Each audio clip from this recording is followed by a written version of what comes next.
સરકારને એક માલધારીના આગેવાન ગણો, માલધારીના સમાજ સેવક ગણો. હું તો 18 આલમનો સેવક છું.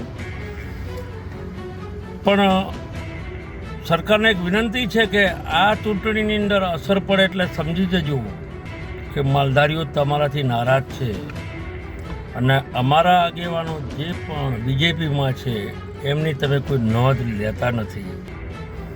ટિકિટોની અમારી જેટલી માગણીઓ એટલી મળતી નથી. બીજું અમારા નિગમ છે એમનેમ પડ્યા રહ્યા છે. એટલે અમારા ઘણા બધા મુદ્દાઓ છે. ગીર બરડા આલેટના હોય કે પછી અમારા ગાય માતાને રાજ્ય માતા રાષ્ટ્રમાતા જાહેર કરવાની એ હોય.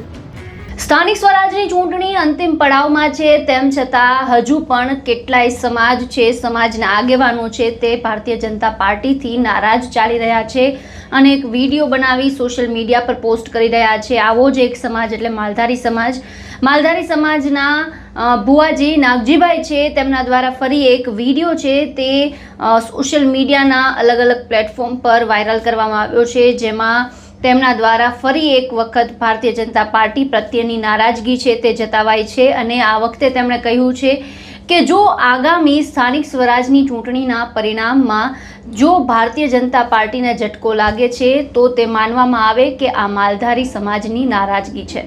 સાથે સાથે તેમણે શું કહ્યું છે તે સાંભળો આ વિડીયોમાં. સરકારને એક માલધારીના આગેવાન ગણો, માલધારીના સમાજ સેવક ગણો. હું તો 18 આલમનો સેવક છું. પણ સરકારને એક વિનંતી છે કે આ ચૂંટણીની અંદર અસર પડે એટલે સમજી જજો કે માલધારીઓ તમારાથી નારાજ છે અને અમારા આગેવાનો જે પણ બીજેપીમાં છે એમની તમે કોઈ નોંધ લેતા નથી. ટિકિટોની અમારી જેટલી માગણીઓ એટલી મળતી નથી. બીજું અમારા નિગમ છે એમનેમ પડ્યા રહ્યા છે. એટલે અમારા ઘણા બધા મુદ્દાઓ છે. ગીર બરડા આલેટના હોય કે પછી અમારા ગાય માતાને રાજ્ય માતા રાષ્ટ્રમાતા જાહેર કરવાની એ હોય કે પછી અમારા મકાનો બધા જે તાનાશાહીથી તોડી નાખ્યા એ હોય. ગામડાઓની અંદર ગરીબ પ્રજા, ખેડૂતો બધા નારાજ છે.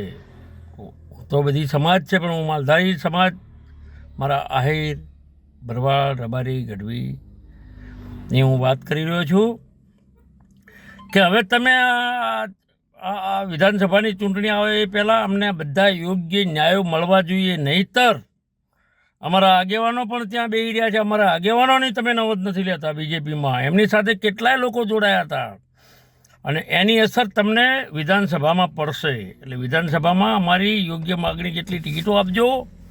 અમારા એ પહેલાં બધા મુદ્દાઓ સોલ્વ કરજો. નહીંતર કોઈ પણ માલધારી સમાજ આ ભાજપ એમને જ્યાં બીજે વોટ કરવા, હું નથી કહ્યો પાર્ટીમાં કરવા, ક્યાં કરવા, કયા વ્યક્તિને વોટ આપવા, પણ ભાજપ વિરોધી થશે ને થશે. ભાજપને અમારી ગુજરાતની ટોટલ માલધારી સમાજ નારાજ છે. આમ તો બધી ટોટલ સમાજ નારાજ છે, પણ હું તો આજ માલધારીનો મુદ્દો છે એટલા માટે જ કહેવા માગું છું. એટલે સરકારને અમારી ખાસ વિનંતી છે, જગદીશભાઈ તમે પ્રમુખમાં બેઠા છો એટલે તમારે પણ આ નોંધ લેવાની છે. અત્યારે હાલ ચાલુ પ્રમુખ છો, બરાબર છે? એટલે ઉપર સુધી આ વાત મોદી સાહેબ સુધી, અમિત શાહ સુધી પહોંચાડજો. નહીંતર આવનાર વિધાનસભાની ચૂંટણીની અંદર ભલે તમે ગમે તેવું વિચારતા હોય, વ્યક્તિઓ તો હવે નિર્ણય લઈ જ લીધેલો છે. કોઈની ઓળખાણો કામ નહીં આવે, ક્યાં વોટિંગ કરવું, શું કરવું, કોને જીતાડવા. એટલે બહુ ધ્યાન રાખજો. મારા આગેવાનોને ખાસ નમ્ર વિનંતી કે આ નોંધ ના લે તો પાર્ટી છોડી દેવાની. વંદે માતરમ, જય હિન્દ. ભુવાજી નાગજીભાઈના આ વિડીયોને લઈને, તેમના આ મંતવ્યને લઈને આપના શું વિચાર છે અમને કોમેન્ટ બોક્સમાં જણાવો અને અમારી ચેનલને લાઇક, શેર અને સબસ્ક્રાઇબ કરવાનું ભૂલશો નહીં. ફરી મળીશું નવા વિડીયો સાથે. મને આપશો રજા. નમસ્કાર.